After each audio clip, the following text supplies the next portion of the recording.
The morning I finally stopped shaking long enough to look at myself in the bathroom mirror, I barely recognized the woman staring back at me. My eyes were swollen. My hands still smelled faintly of the lavender hand cream I'd rubbed in nervously the night before, sitting in the parking lot of the hospital, reading a text message that felt like a physical blow to the chest. A text from my own daughter, sent at 11:47 p.m., 2 days before her white coat ceremony, the ceremony I had spent $63,000 to make possible. The text said, "Mom, I know you're planning to come Friday, but honestly, it might be better if you just watched the live stream. The venue is small and I want it to be mostly my friends and Derek's family. You understand, right?" I read it 4 times. Then I set my phone face down on the passenger seat and sat in the dark for a very long time. I want to tell you what happened after that, but first you need to understand who I am, not who my daughter decided I was, who I actually am. My name is Margaret. I am 64 years old. I live in Columbus, Ohio, in a house I bought by myself in 1998 when my daughter was 11 years old and my husband had been gone for 3 years. Not dead, just gone. He left for a woman he met at a sales conference in Phoenix, and he took with him every joint account we had, most of the furniture, and any illusion I had that my life was going to go the way I planned. What he didn't take was my daughter, Claire. And he didn't take my stubbornness. I had a nursing degree I hadn't used in 6 years because we'd agreed I would stay home while she was small. So I went back. I picked up night shifts at a rehabilitation center on the east side of Columbus. I picked up weekend shifts too. I put Claire in after-school care, and I came home at 7 in the morning smelling like antiseptic, and I made her scrambled eggs, and I helped her with her homework before I let myself sleep for 4 hours. Then I did it again. For years, that was my life. Work, Claire, sleep.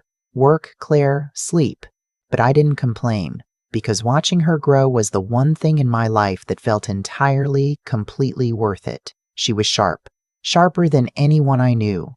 By the time she was in high school, she was talking about becoming a doctor. Not in a vague daydreaming way, in the way where she had already researched which pre-med programs had the best MCAT outcomes and which medical schools had the strongest match rates for the specialties she wanted. She wanted to be a cardiologist. I cannot describe to you what it felt like to hear my daughter say the word cardiologist at 16 years old. After everything, after the divorce and the double shifts and the years of choosing between a new winter coat for myself and her school trip to Washington, D.C. I chose the school trip, by the way. I wore the old coat another 2 winters. She got into Ohio State on a partial scholarship. I took out a parent loan for the rest. Then she got into medical school at Case Western. The scholarship didn't follow her there. I refinanced my house. I want you to sit with that for a moment. I refinanced the house I had worked 6 years of night shifts to pay down so that my daughter could become a doctor. And I did it without hesitation. I did it with joy. Because she was going to be a cardiologist. My daughter, the little girl who used to fall asleep on my lap while I studied my own nursing textbooks, by the time she matched into a residency program at a prestigious hospital in Boston, I had spent, between the undergrad loan, the medical school refinancing, the board exam fees, the residency interview travel I helped cover, the apartment deposit in Boston, and the professional wardrobe she needed, I had spent just over $63,000 out of pocket on her education and her launch into the life she wanted. I'm not telling you this so you feel sorry for me. I'm telling you this so you understand the full picture, because my daughter has never once, not in all those years, suggested that she didn't know where that money came from. She knew. She said thank you. She cried at her medical school graduation and hugged me and said, "I couldn't have done this without you, Mom." I believed her. That was 8 months before the text message in the parking lot. Let me tell you about Derek. Claire met Derek during her 2nd year of residency. He was a pharmaceutical sales representative, good-looking, confident, the kind of man who always seems to be performing slightly even in casual conversation. He drove a very clean car. He had a firm handshake. His family was from the North Shore of Boston, old money. The kind of family that had opinions about which fork to use and where to summer as a verb. I met them, Derek's parents, Richard and Constance, at a dinner in Boston when Claire and Derek had been together about 4 months. Constance wore a silk blouse that probably cost more than my monthly grocery budget. Richard barely looked at me during the meal. When Claire mentioned that I was a nurse, Constance smiled in a way that wasn't really a smile and said, "How wonderful. Such a noble profession." I noticed things at that dinner. The way Constance addressed her questions about Claire's future plans to Derek, rather than to Claire. The way Richard asked Derek, not Claire, what her specialty focus would be. The way Derek laughed a little too loudly at his own father's jokes. I noticed these things, and then I told myself I was being unfair. That I was projecting. That I was a 63-year-old woman from Columbus, Ohio, and I needed to stop sizing up people based on one dinner. Claire seemed happy. That was the only thing that mattered. They got engaged 11 months later. Derek proposed at a rooftop restaurant in Back Bay. He did not ask me beforehand, which I told myself was modern and fine. Claire called me from the restaurant, still crying happy tears, and I sat on my couch in Columbus and cried right along with her. Then the planning began. Claire called me 2 weeks after the engagement to talk about the wedding. It was going to be in Newport, Rhode Island, in September, at a historic venue that Constance had already researched. The guest list was going to be around 200 people. When Claire mentioned the estimated cost, I set down my coffee cup. "Claire," I said carefully, "that's over $120,000. "I know," she said. "Derek's parents are contributing $50,000. They said that's their max." I waited. "And Derek?" I asked. "He's still paying off his car and some credit card debt." "Mom, I've been in residency. I don't have savings like that either. I want to be completely honest with you about what happened in my chest during that phone call." There was a very clear, rational voice that said, "You have already spent $63,000. You have a refinanced mortgage. You are 63 years old, and your retirement account is not where it should be. The answer here is no." And there was another voice. The one that remembered her at 11 years old making me breakfast in bed on Mother's Day with slightly burned toast and an enormous amount of pride. The one that remembered her calling me from the library at midnight during board exam prep just to hear my voice. The one that had been saying yes to Claire for 23 years without ever once regretting it. I said I would contribute $40,000 toward the wedding. I said it clearly, and I set that as my limit. Claire thanked me and said she loved me, and I felt, in that moment, genuinely good about it. What I did not fully understand yet was that in Constance's world, a contribution was an invitation to direct. Over the following weeks, Constance began sending emails to Claire, copied to me, about vendors, about color palettes, about the menu, about the ceremony program. She had opinions about everything. She had a preferred florist. She had thoughts about the font on the invitations. When I suggested a caterer I had found online with excellent reviews, she responded to Claire's forwarded message with 2 words, "Too casual." I was not invited to the venue walkthrough. I found out about it afterward when Claire mentioned it in passing. When I said I would have liked to come, Claire said, "Oh, it was really just a quick thing with the coordinator. Constance knows her already. I let it go." I was not consulted about the ceremony music, or the rehearsal dinner location, which Derek's family was hosting, which I understood, but I was also not told the dress code until 4 days before, and by then the dress I'd ordered online had not yet arrived. I let that go too. 4 months before the wedding, Claire called me and said she had found her dress. She was breathless with excitement. It was at a bridal boutique in Boston. It was, and here she paused, $8,000, Mom. I know that's a lot. But it's so beautiful. It's exactly what I always imagined. And I said yes. Of course I said yes. I gave her my credit card number over the phone. I want you to understand something. I was not being foolish. I was not a pushover. I was a woman who had built her entire adult life around one central belief, that her daughter's dreams were worth every sacrifice. I had held that belief through a divorce and 2 decades of night shifts and a refinanced mortgage, and it had always felt true. I flew to Boston in August to see the dress and have a small shopping trip with Claire, just the 2 of us. I was looking forward to it more than I can properly express. We hadn't had real one-on-one time in almost a year.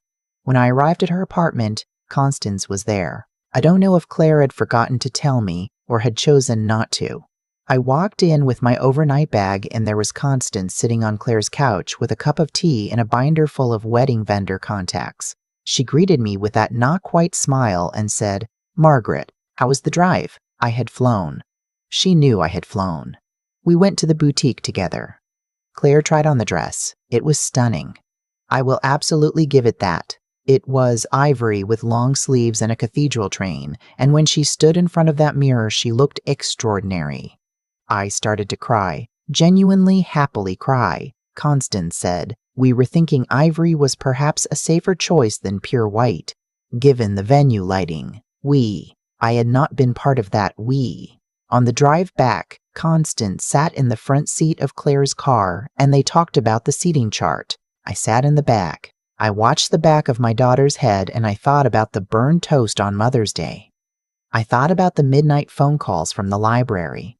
I thought, this is just a stressful season. Once the wedding is over, things will settle. I flew home the next morning and did not say anything to Claire about how I felt. That was my mistake. Not the money, not the dress. That was the mistake. The long, slow pattern of swallowing things that deserved to be said. 3 weeks before the wedding, Claire called to tell me about the seating arrangement for the reception. I was at table 11. Derek's family was at the head table with the wedding party.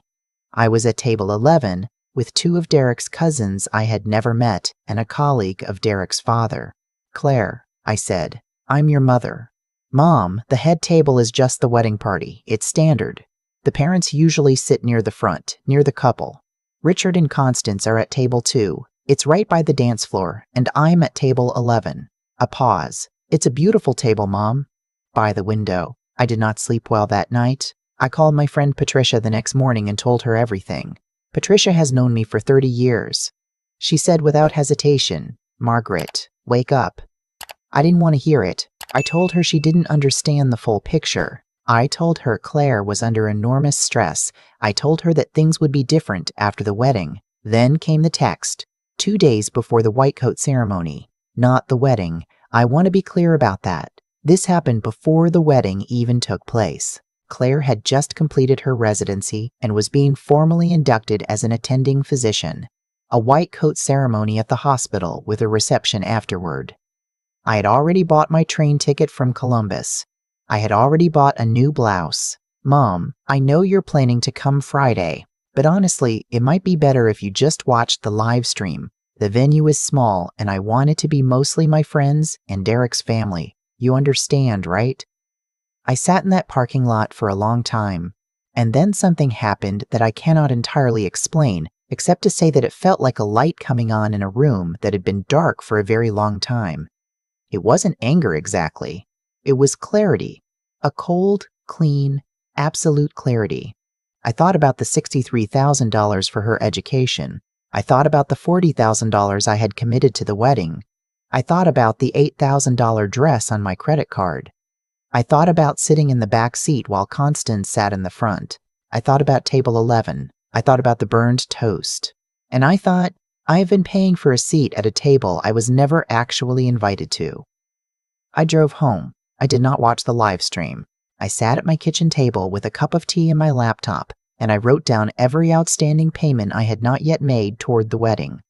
The remaining florist balance. The contribution toward the catering deposit that was due the following week. The hotel room block I had agreed to help subsidize for out-of-town guests. It came to just over $22,000 in payments not yet made. I called my bank.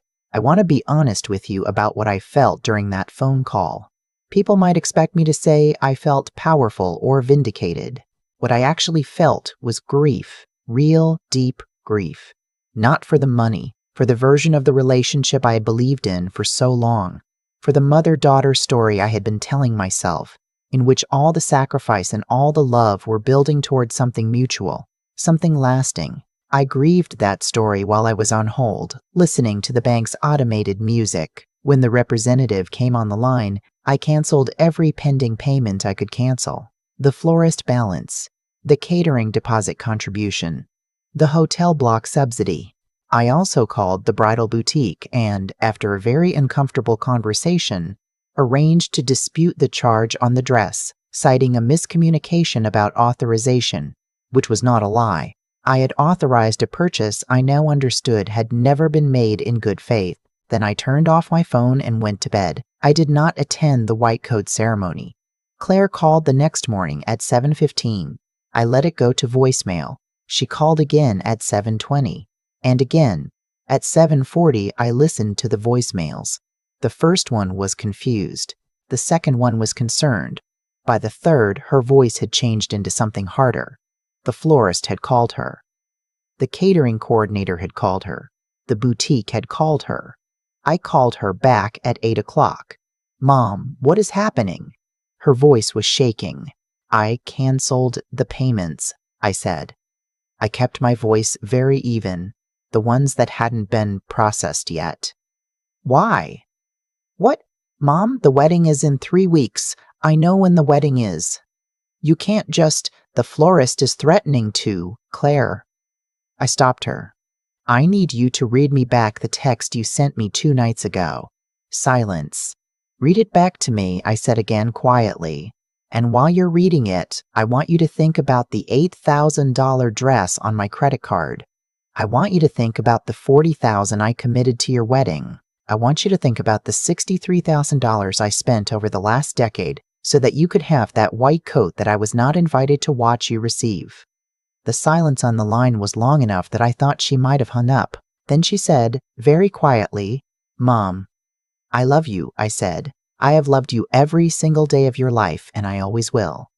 But I will not pay for a celebration I'm not welcome at, and I will not keep paying for a relationship in which I sit at table 11.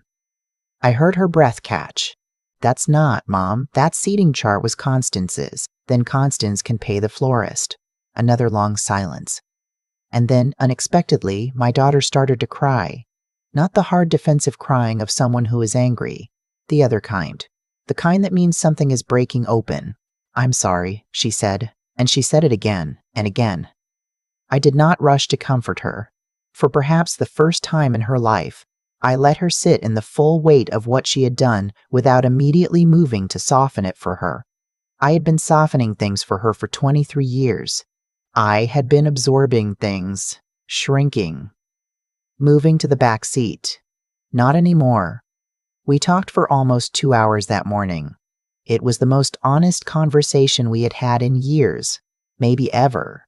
Claire told me things I had suspected but never heard her say out loud, that Constance had made her feel like her background was something to be managed, that Derek had more than once suggested that I might seem out of place at certain events, that she had let those voices get louder than her own, that she had been so desperate to fit into the life she was building that she had started editing out the life she came from. She said, "I think I've been ashamed of where we started, and that is the most shameful thing I've ever done." I believed her. But I also knew that believing her and immediately returning to where we had been were 2 completely different things. I told Claire I would not be reinstating the canceled payments. I told her that if she and Derek wanted to move forward with the wedding as planned, they would need to cover the remaining costs themselves, or ask Constance and Richard for additional support, given their stated belief in the occasion. I told her I would attend the wedding. I would sit wherever they put me, but I would not write another check until I felt like a mother again and not a line item in someone else's budget. Derek called me that afternoon. I will give him this, he was more straightforward than I expected. He said he owed me an apology for letting his family's attitudes affect how Claire had been treating me. He said he had not realized until Claire showed him the full accounting of what I had contributed, the actual scope of what I had done. He said the number made him feel sick. I told him I appreciated him saying so. I told him I hoped he meant it. Constance did not call me. But 3 days later, Claire told me that her future in-laws had agreed to cover the remaining wedding costs. I imagine that conversation was not easy. I did not feel victorious about it. I felt tired and sad, and also, underneath the sadness, something that felt, cautiously, like the beginning of solid ground. The wedding happened.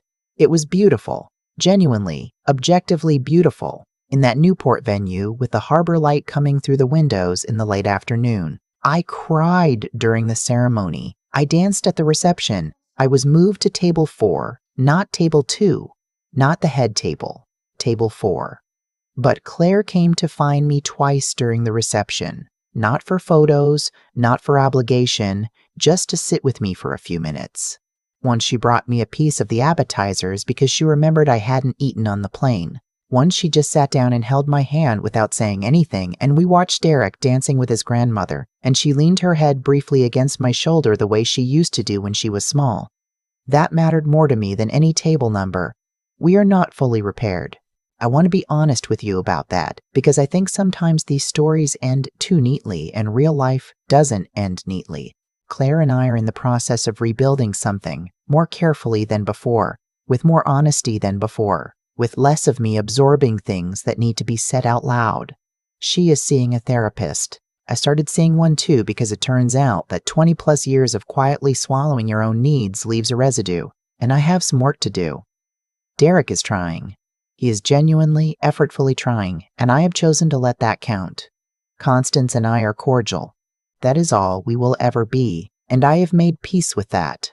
What I want to tell you, the thing I could not have articulated while I was sitting in that parking lot in the dark, reading that text message for the 4th time, is this: there is a particular kind of exhaustion that comes from loving someone so much that you stop including yourself in the equation. I had been so focused on making Claire's life possible that I had forgotten to make my own life livable.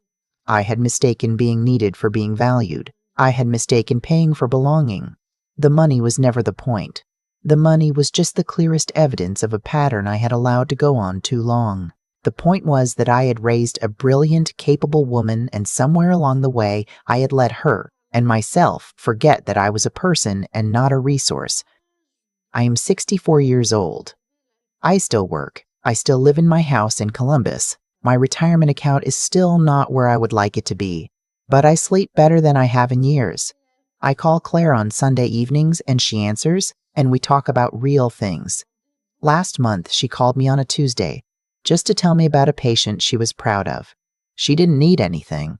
She just wanted to tell me. That phone cost nothing. It was worth everything. If you are a mother who has spent years making yourself smaller so someone else could feel larger, I want you to hear this. The love was real. The sacrifice was real. None of that was wasted. But you are also a person. You have always been a person. And it is never, I promise you it is never, too late to remember that. There is a cause and effect to every story like mine, even when we can't see it clearly while we're living inside it. I spent over 2 decades pouring everything I had, my savings, my sleep, my silence, into a relationship I believed was mutual. And for a long time, I told myself that the pouring was enough. That love measured in sacrifice was the highest form of love there was. But what I understand now, sitting on the other side of that parking lot in that phone call, is that I had confused endurance with wisdom. I had mistaken the ability to absorb pain for the virtue of being good. The truth is that every time I said nothing, when I sat in the back seat, when I accepted table 11, when I handed over my credit card without asking a single question, I was not being loving. I was being absent. Absent from my own life. Absent from the honest conversation my daughter and I needed to have years before it reached a breaking point. My silence did not protect her. It protected a dynamic that was slowly hollowing us both out. What I have come to believe is this: real integrity is not just about how hard you work or how much you give. It is about whether your actions are honest, whether they reflect what you actually value, or whether they reflect what you are afraid to lose. For years, I acted out of fear dressed up as love. Fear that if I said no, I would lose her. Fear that my limitations, my background, my income, my Columbus zip code made me less worthy of a place at the table. I let that fear make my decisions. And fear, unchecked, always leads somewhere smaller. Claire's growth did not begin when she became a doctor. It began the morning she sat with the full weight of what she had done and chose honesty over defensiveness. That took real courage, the kind that has nothing to do with credentials or status and everything to do with character. I am prouder of that phone call, of her voice breaking open in genuine remorse, than I have ever been of any award or title. because intelligence without moral honesty is just a sharper tool for self-deception. And my own growth, the part I did not expect, came from finally understanding that setting a limit is not the opposite of love. It is, in fact, one of love's most disciplined expressions. It says, I value this relationship enough to be truthful about what is breaking it. It says, I respect you enough not to pretend. Margaret did not give up on her daughter. She gave up on the version of the relationship that required her to disappear. Those are not the same thing. One is abandonment. The other is the first honest step toward something real. If there is anything I want you to carry from this story, it is simply that the people who shaped you, who worked double shifts and refinanced their homes and sat in the back seat without complaining, deserve to be seen, not managed, not minimized, seen. And if you are the one who has been sitting in the back seat, know this: clarity is not cruelty. Saying what is true, even when it costs something, is how broken things begin to heal. It is never too late to stop shrinking. It is never too late to take up the space you were always meant to occupy.